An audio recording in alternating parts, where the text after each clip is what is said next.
the peaceful waters flow.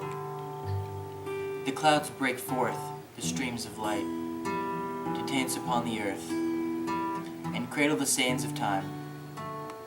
Comes a newborn baby's birth. A gentle breeze blows through the night.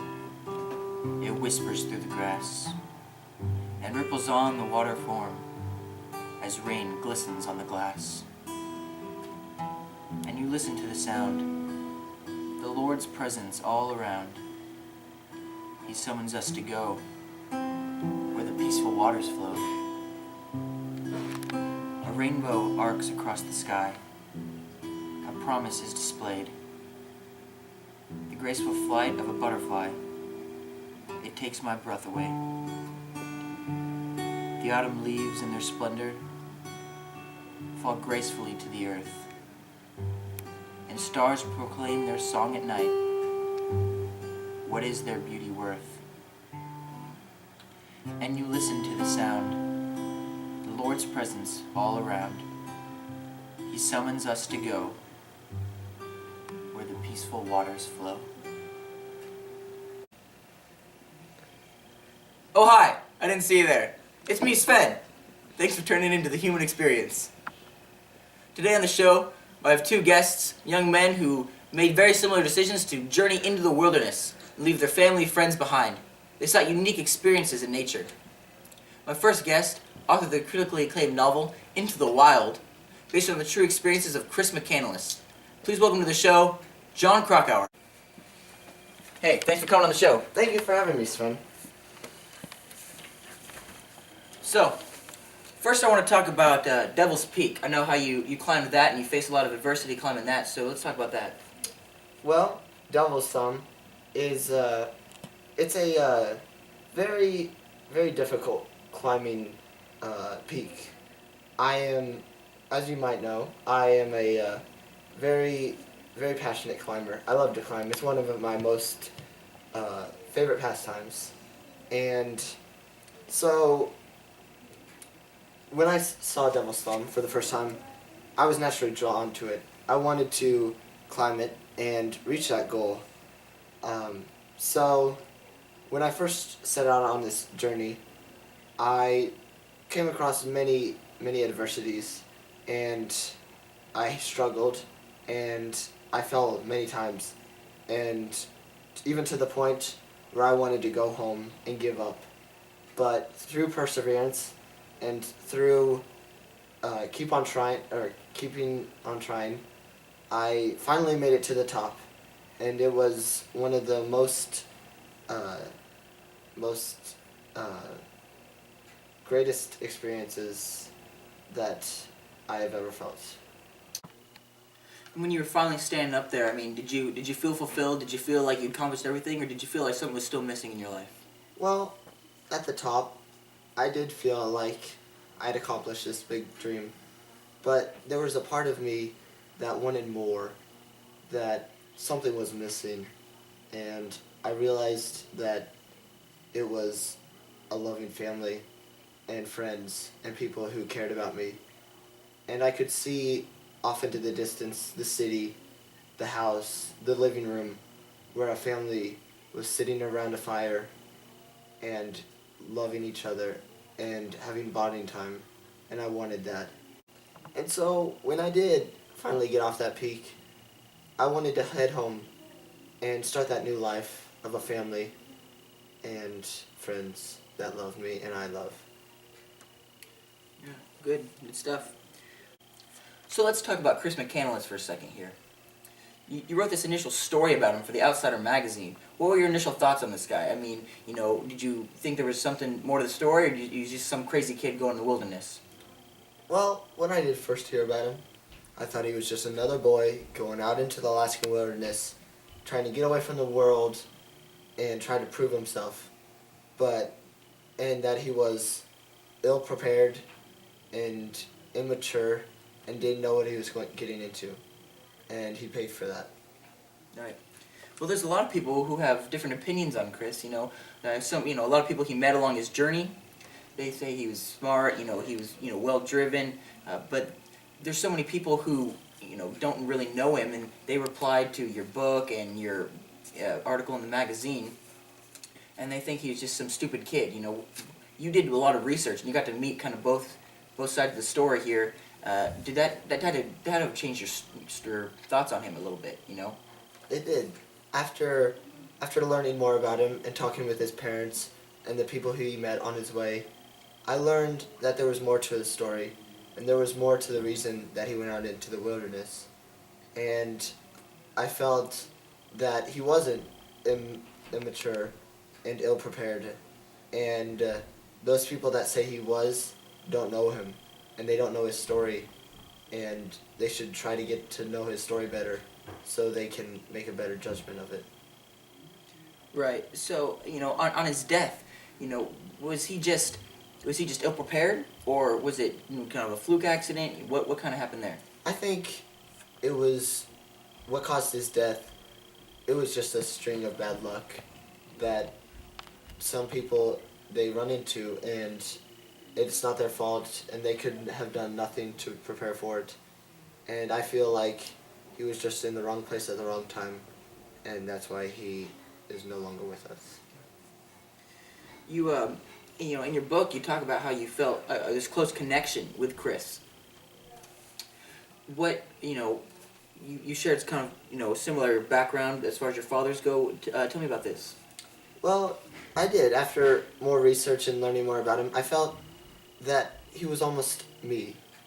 His way of life, his way of thinking, it seemed very similar to my own as a young boy and a young man.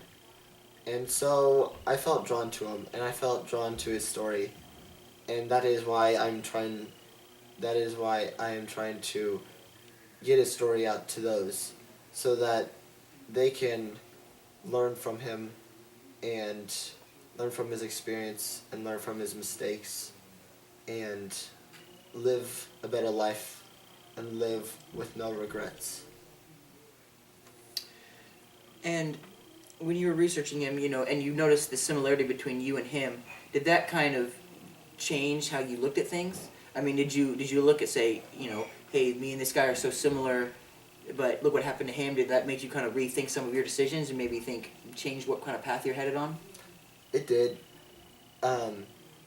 Knowing his story and knowing the way it took and how he is dead now, it makes me appreciate my own life and appreciate that I am alive today, because when I was on top of Devil's Thumb and on my way towards Devil's Thumb, there were many possibilities for me to be dead, just like Chris.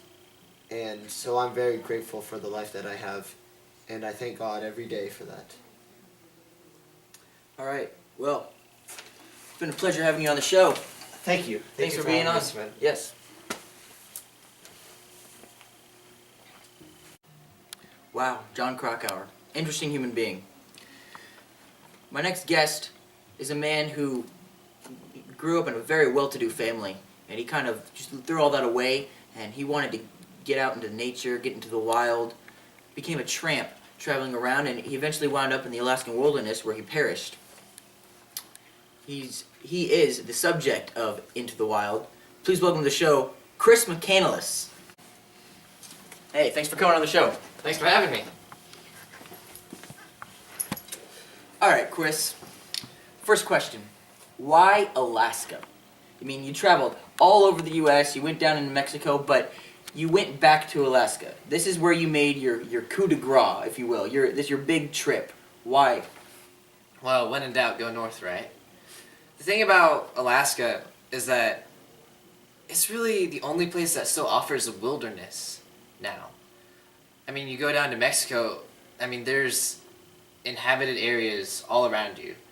In America, the continental United States, almost everywhere has been explored, it's been inhabited, and there's cities nearby, towns.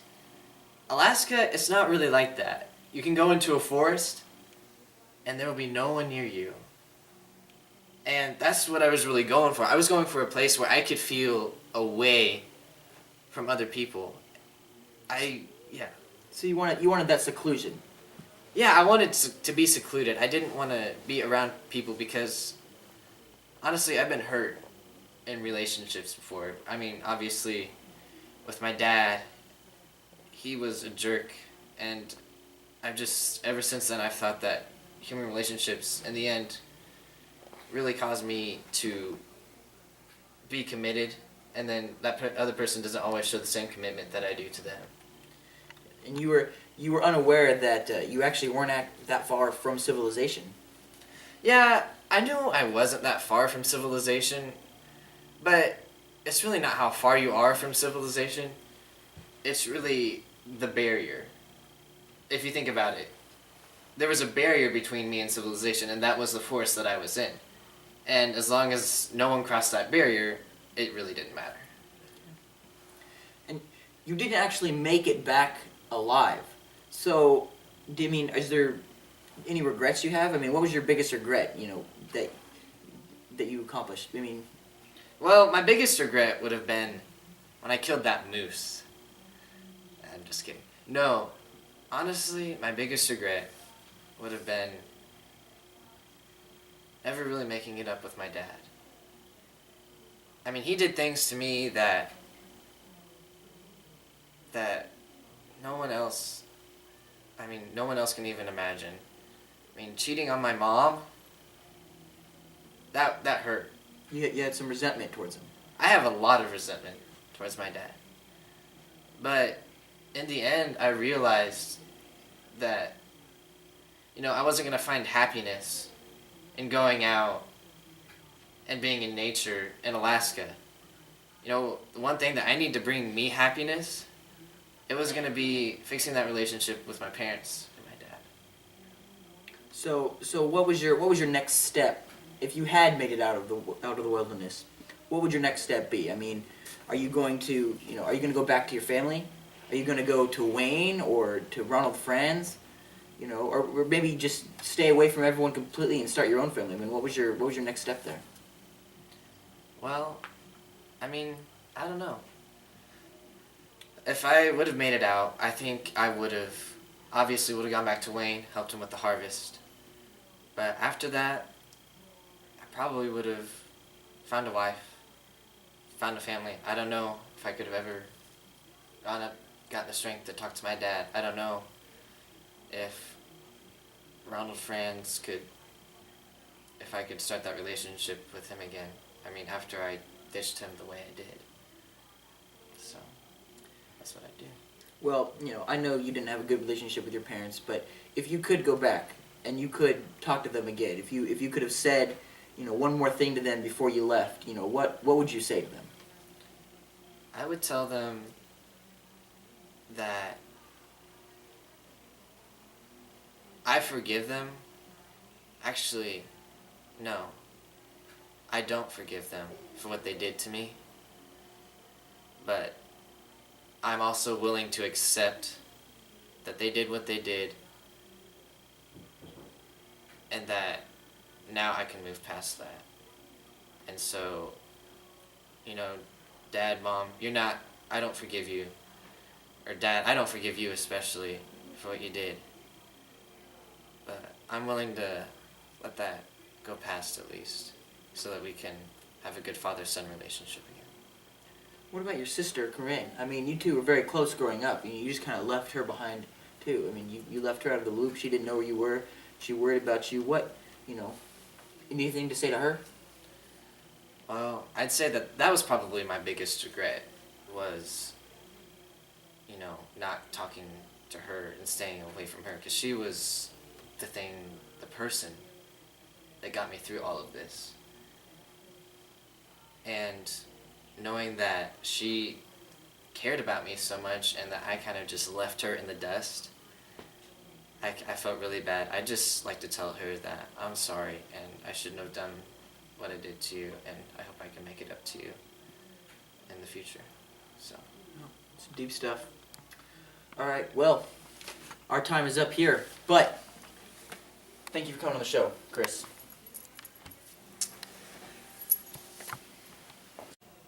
In the end, we can all ask ourselves,